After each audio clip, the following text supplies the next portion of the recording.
Good morning, welcome back to Video Dar in the Farm. Another week, another dollar. Anyway, this Monday morning we're just out doing a bit of contracting for a local farmer, doing a bit of ditching, which I'll show you a bit of. But yeah, on last week's video was showing you the motorbikes digging the holes, trenches, and stop vehicles getting into the fields. Well, I failed.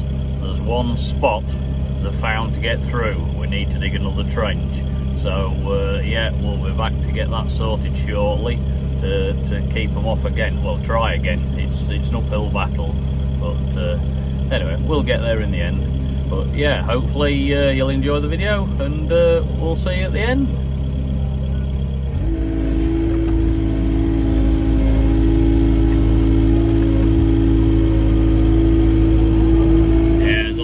Reeds in this one. It's a main dike what brings water from right inland, because behind me, or just over there, is an internal drainage board dike. Then above that bank is the River Ancombe, so it's all pumped into there. But yeah, this one's an important dike because it actually takes water as far as the eye can see. Well, yeah, to the bottom of the walls there. So a lot of other farmers depend on this dike as well. So we're just getting it scooped out, stop the flow, because all these reeds, it's not good.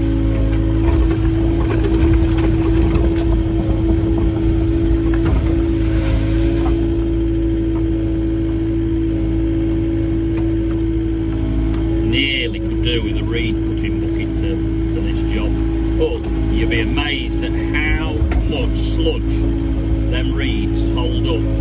The silt and the flow it stops, it's unbelievable. So yeah, it'll make a huge difference, this, to the flow of water down this dike. Sometimes you need 2 buckets, it just depends what there is, but this is not too bad at the minute. But you sometimes get a lot of silt in there around where the reeds are.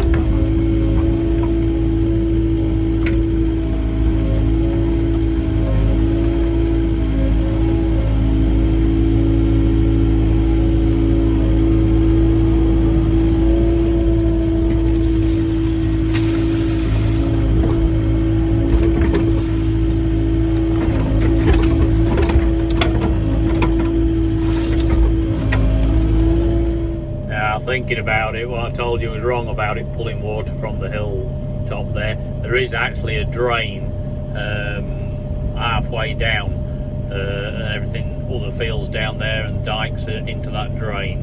But so it's pulling water from over half the distance anyway, up to that, up to the rise there onto the link shear walls.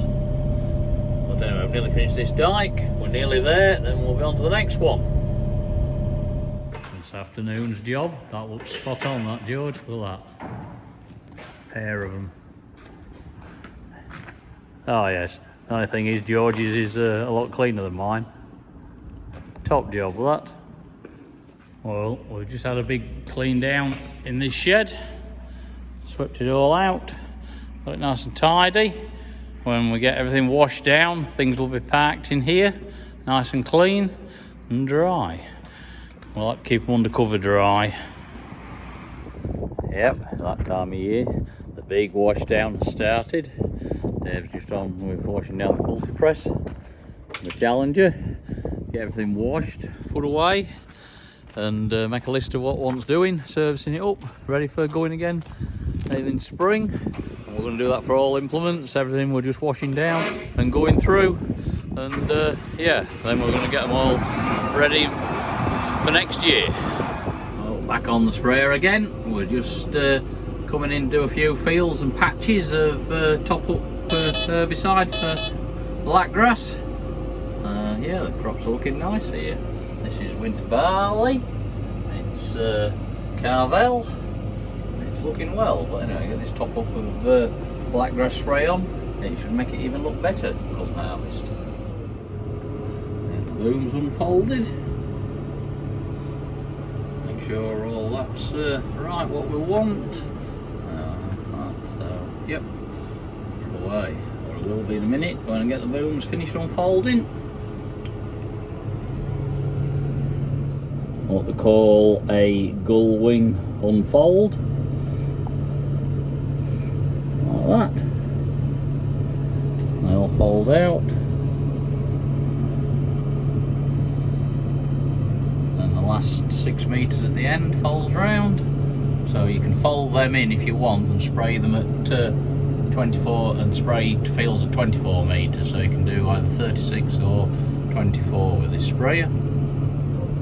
Boom successfully unfolded, it says. So yeah, we'll drop them down.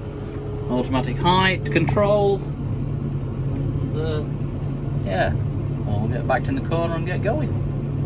Probably aware we use the tablet system, so that's the field I'm in, tells you what we're doing, what variety it is.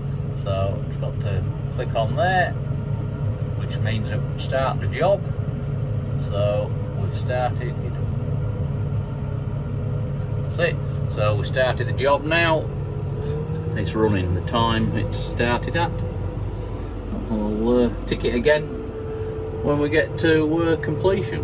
Yeah, we have to clear this is the coverage on the map from last time, and because we're on automatic section control and coverage, it won't overspray on that where it's coloured in already, so we've got to clear that before we can start the field, so which is easy enough. So we'll just press that for deleting all areas. When we go back, there we go, and it'll spray now. Yeah, as you see, we're colouring in now, so that means we're spraying. Which we are. Spray says we are as well, so that's all good. Yeah, that's an overview of the field. It's all shaded in, so we're finished. Anyway, we'll go back to there. So we've got our records now, and just tick the tick box, and then it's pre-populated what the wind is, that's what speed it is, direction, temperature at the minute, 12 degrees, and then these are all the checklists like product labels, lead and all that, and what protective clothing I'm wearing, everything, trace treatment, like containers was washed out, secured in a disposal, yeah, they were safe, and everything. What sort of hazards the chemicals at? Anyway, which is a lot sometimes, but yeah, so click on OK, and then it moves on to the next field. That's logged, and that's a lot easier than the old paperwork we used to do. And when that is synced with Andrew's computer, all it does, it uploads it to it into the right fields, settings and everything, and takes the stock off the chemical inventory, and yeah, it makes it ever so easy for Andrew as well, so he hasn't got to input the fields manually. But yeah, it does look well, this barley, in the nice autumn sunshine. Last field of top-ups.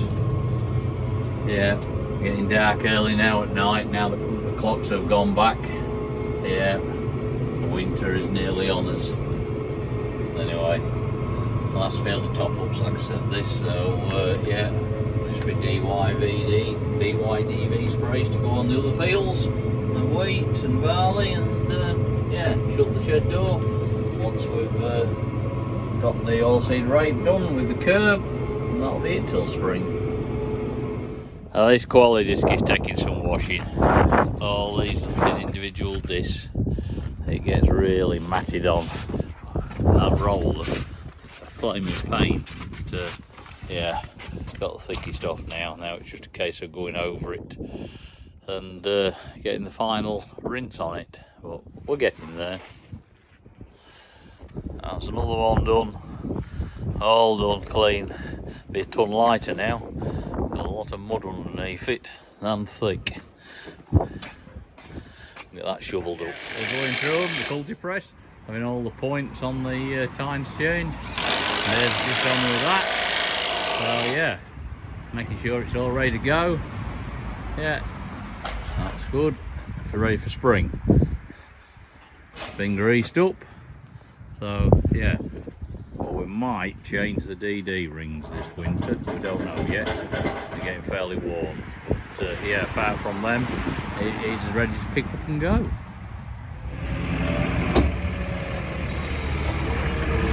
Yeah, just up at High Reesby here. George and Dave have brought all the beans back from Melton Road now, so they're all in this shed. They're just shoving them up finally, getting them all heaped up. Well, there's quite a few beans in here really, they haven't done so bad as we thought. Yeah, I don't know exactly what has gone over the weigh bridge at the minute, but yeah. So anyway, we're going to put a bit of wind through them. It was dry, but we shall just air them a bit because they haven't had nothing through them being at Melton Road. But yeah, not bad. Well, we're back putting BYDV sprays now onto the wheat and barley. Yeah, this is an early drill field of wheat. It looks good, doesn't it? Yeah, going on nicely. Conditions are good. After a drop of overnight rain, it's travelling well.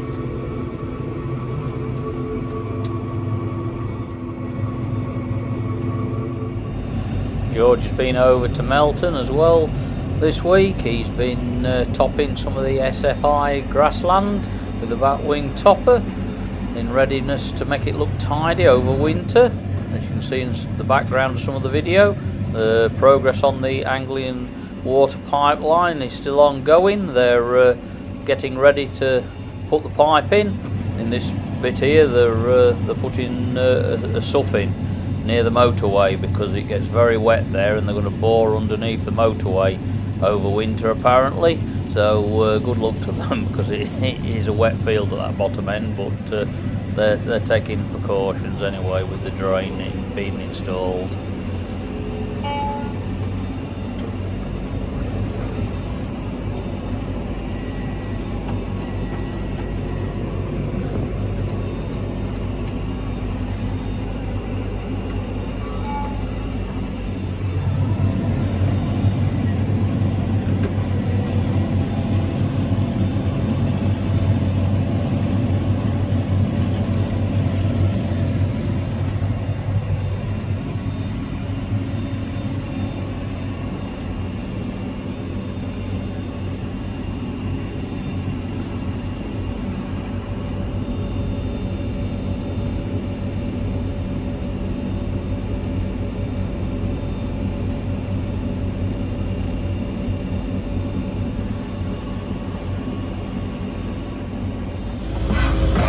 Tree shear on, low loader ready. We're just going out doing some contract work.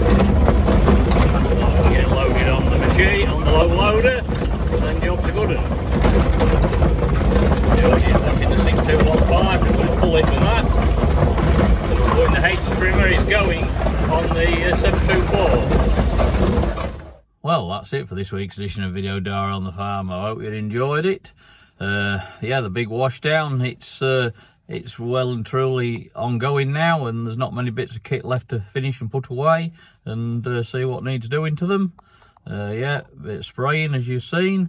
It's good to get round the crops, they're looking really good, so that's a plus point. And yeah, we'll keep getting a bit of contract work with the digger, and it gets a lot of use this time of year, so yeah, we're all keeping busy. But anyway, if you have enjoyed this video, I hope you'll please hit that like, share and subscribe, and hopefully we'll catch you again next week.